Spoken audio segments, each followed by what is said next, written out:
माल गोदाम पर लावारिस हालत में मिला शव। अज्ञात अवस्था में शव मिलने से क्षेत्र में फैली सनसनी। जीआरपी पुलिस मृतक के वारिसान की तलाश में जुटी। गंगापुर सिटी के माल गोदाम के पास लावारिस हालत में मिला शव। स्थानीय लोगों के द्वारा माल गोदाम स्टेशन के पास होने की वजह से स्टेशन मास्टर को इस मामले की सूचना दी गई। सूचना के पश्चात जीआरपी थाना पुलिस मौके पर पहुंची। जीआरपी थाना पुलिस ने शव को अपने कब्जे में लेकर गंगापुर सिटी के राजकीय सामान्य चिकित्सालय की मोर्चरी में रखवा दिया गया है। जैसे जैसे इस मामले की सूचना लोगों को मिली तो पूरे शहर में इस बात की सनसनी फैल गई। जीआरपी थाना पुलिस द्वारा शव की शिनाख्त नहीं होने की वजह से गंगापुर सिटी की मोर्चरी में शव को रखवा दिया गया है और जीआरपी थाना पुलिस द्वारा वारिसान की तलाश शुरू कर दी गई है।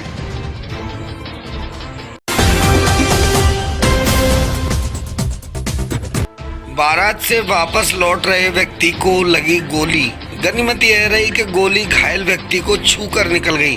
बावनवास के पास रमजानीपुरा गांव की है घटना। घायल व्यक्ति तलावड़ा गांव का रहने वाला बताया गया है। दूल्हे के पिता के द्वारा घायल व्यक्ति को रात को ही चिकित्सालय में करा दिया गया था भर्ती।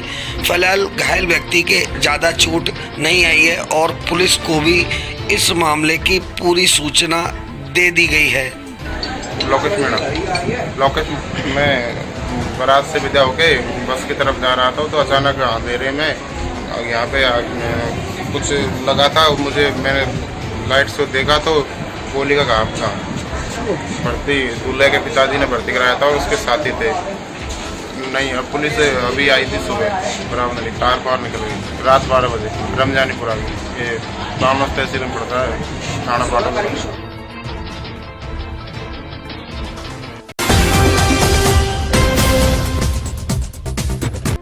बड़ी धूप में कांस्टेबल भर्ती परीक्षा के परीक्षार्थी भटकने को है मजबूर। कांस्टेबल भर्ती परीक्षा के परीक्षार्थी आज भी बस के इंतजार में भटकते रहे। सरकार के द्वारा परीक्षार्थियों के लिए फ्री बसों की व्यवस्था की गई थी। बस स्टैंड के इंचार्ज से मिली जानकारी के अनुसार बताया गया कि सिर्फ जिला स्तर पर ही लगाई गई है बसें। परीक्षार्थियों को भूले से यदि बस भी मिल रही है तो उसमें क्षमता से 3 गुना ज्यादा जा रहे हैं परीक्षार्थी। आप एग्जाम देने जा रहे हो? जी, एग्जाम देने जा रहा हूँ। जयपुर जा रहा हूँ एग्जाम देने के लिए। मेरे एग्जाम में कल बस देखने के लिए आया तो बस है नहीं है यहाँ पे। ये बोल रहे हैं कि कोई सुनता भी नहीं है, कोई सुनने के लिए नहीं है। खिड़की बंद है टिकट लेने के लिए जो खड़े खड़े परेशान हो गए यहाँ पे। दुकानदारों से पूछे थे, बोल रहे सुबह से 2 बस गई बताइए, अब बस नहीं शाम तक के लिए। अब वैसे बस फ्री है लेकिन प्राइवेट बसों से जाना पड़ेगा, फिर क्या फ़ायदा हुआ स्टूडेंटों को। गवर्नमेंट के द्वारा बसों की व्यवस्था तो फ्री की गई थी लेकिन एक्स्ट्रा बस लगाई नहीं गई, वो ही लिमिट।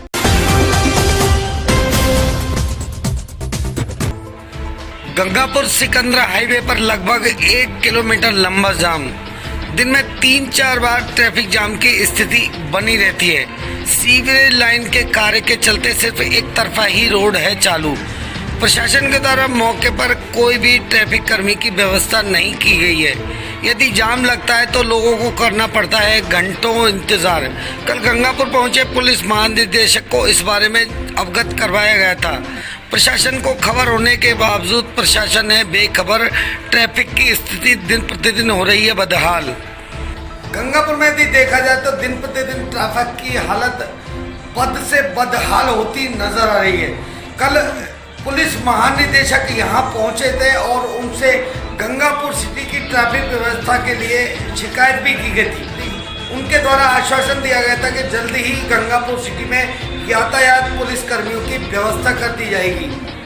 उदय मोड़ से सिकंदरा की ओर जाने वाले मेन हाईवे पर आए दिन ट्रैफिक जाम की स्थिति बनी रहती है। लगभग दिन में 3 से 4 बार वहां ट्रैफिक जाम रोज होता है और लगभग 1 से 1.5 किलोमीटर ट्रैफिक जाम आए दिन लगा रहता है। आखिर इस जिम्मेदारी को समझेगा कौन? ना कोई ट्रैफिक कर्मी, ना कोई प्रशासन की व्यवस्था। आखिर इस जिम्मेदारी को समझेगा कौन? प्रशासन बना है मूक दर्शक।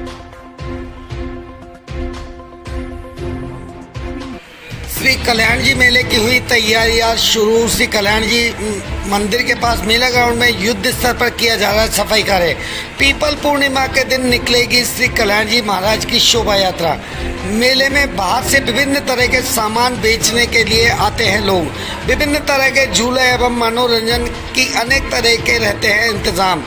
गंगापुर परिक्षेत्र नहीं अपितु कई तहसीलों और जिलों से आते हैं मेले में लोग। भराने के लिए कल्याण जी का जो हर वर्ष की भांति मेला भराम आता है। 2 वर्ष से हमारे कोरोना की वजह से मेला गंगापुर में भराम नहीं आया, किसी भी जगह नहीं आया, इसलिए गंगापुर में कहाँ से आएगा। इस वर्ष सारी जगह मंदिरों के दरबार खुले हैं और भगवानों के इनके सबके दर्शनों के लिए हर जनता की अभिलाषा रहती है।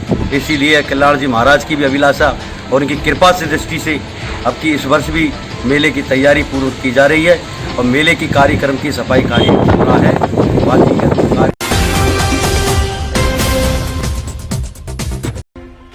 खाली प्लॉट में पड़े कचरे में लगी आग। गंगापुर सिटी की कर्मचारी कॉलोनी का है मामला। स्थानीय निवासियों द्वारा अग्निशमन केंद्र को फोन किया गया। दमकल के पहुंचने के बाद लगभग 1 घंटे में पाया गया आग पर काबू। गंगापुर सिटी की कर्मचारी कॉलोनी में खाली प्लॉट में पड़े हुए कचरे में आग लग गई। असल में कॉलोनी के स्थानीय लोगों के द्वारा खाली प्लॉट को कचरा पॉइंट बनाया हुआ है। कचरा पॉइंट में पूरी कॉलोनी के लोग अक्सर कचरा डालते हैं। गनीमत यह रही कि सिर्फ खाली प्लॉट में पड़े हुए कचरे में ही आग लगी। पास में कई मकान स्थित है और साथ ही बिजली का ट्रांसफार्मर भी पास में ही लगा हुआ है। स्थानीय लोगों द्वारा अग्निशमन यंत्र बुलवाया गया और लगभग 1 घंटे की मशक्कत के बाद आग पर काबू पा लिया गया। आग लगने के कारणों का अभी पता नहीं लग पाया है, लेकिन एक बड़ा हादसा होने से टल गया।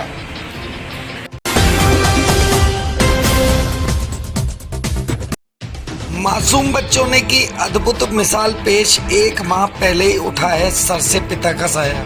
अपनी पॉकेट मनी से जमा पैसों से बाजार से शरबत खरीदकर दोनों भाई बहनों ने लोगों को पिलाया शरबत। अवध एक्सप्रेस पर यात्रियों को पिलाया ठंडा शरबत। दोनों बच्चे भाई बहन हैं और इनके पिता का देहांत पिछले 1 माह पूर्व ही हुआ है।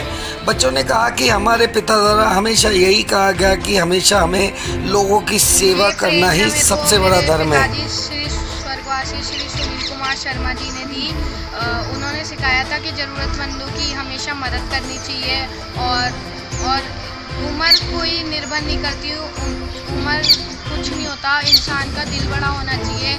में इतनी गर्मी में हमने जो शरबत पिलाया उससे काफ़ी जो यात्री थे अवध ट्रेन के वो काफ़ी खुश हुए और मुझे भी काफ़ी अच्छा लगा। मैं हमारी जो सेविंग्स होती है पॉकेट मनी होती है जमा पूंजी से उससे लोगों को शरबत पिलाया। हमने किसी का कोई सहयोग नहीं लिया और जो काफ़ी यात्री ऐसे थे जिन्होंने हमें मतलब आगे बढ़ावा दिया, आशीर्वाद भी दिया और हमें मतलब अच्छी सी। कहाँ रहते हो बेटा आप? नसिया कॉलोनी में रहते हैं, पानी की टंकी। नाम क्या है आपका?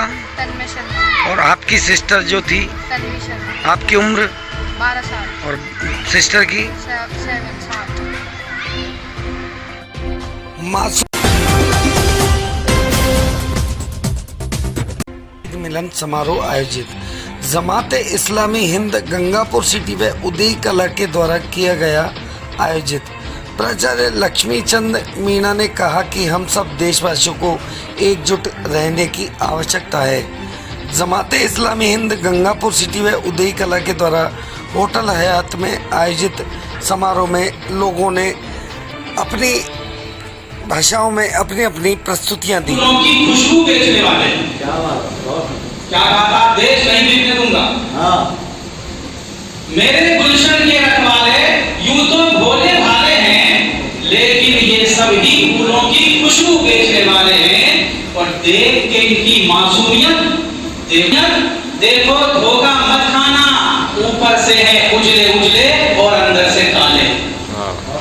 यही बात है जनाब लक्ष्मी चंद जी अपने संबोधन के जरिए आप तमाम हजरात तक पहुंचा रहे थे। और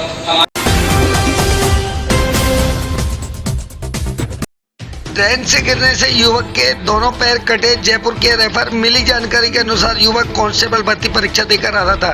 ट्रेन से गिरने की वजह से युवक के दोनों पैर कट गए। मौके पर मौजूद किसी के द्वारा घायल व्यक्ति के रिश्तेदार को फोन करके सूचना दी गई थी। सूचना पाकर रिश्तेदार द्वारा घायल व्यक्ति को गंगापुर सिटी के चिकित्सालय लाया गया। प्राथमिक उपचार के बाद घायल व्यक्ति को जयपुर के लिए रेफर कर दिया गया है। घायल व्यक्ति पुष्पेंद्र सैनी सपोट्रा के पास बाजना गांव का रहने वाला बताया गया है। ये सर एग्ज़ाम देके सवाई माधोपुर से आ रहा था और क्या नाम से फाटक के आसपास, ये तो मुझे पता नहीं हुआ क्या, लेकिन मेरे को किसी ने फ़ोन किया था कि आपका रिलेटिव यहाँ पे पड़ा हुआ है और इसके साथ के ने किया था। तो मैं पहुँचा तो मैंने देखा तो दोनों पैर कटे हुए थे, एक पैर लटक रहा है, एक पैर कटा हुआ है और क्या नाम से मैं इसको फिर लेके हॉस्पिटल आ गया। तो कहाँ का रहने वाला है जो व्यक्ति घायल है? सपोट्रा है, बाजना है पंचायत।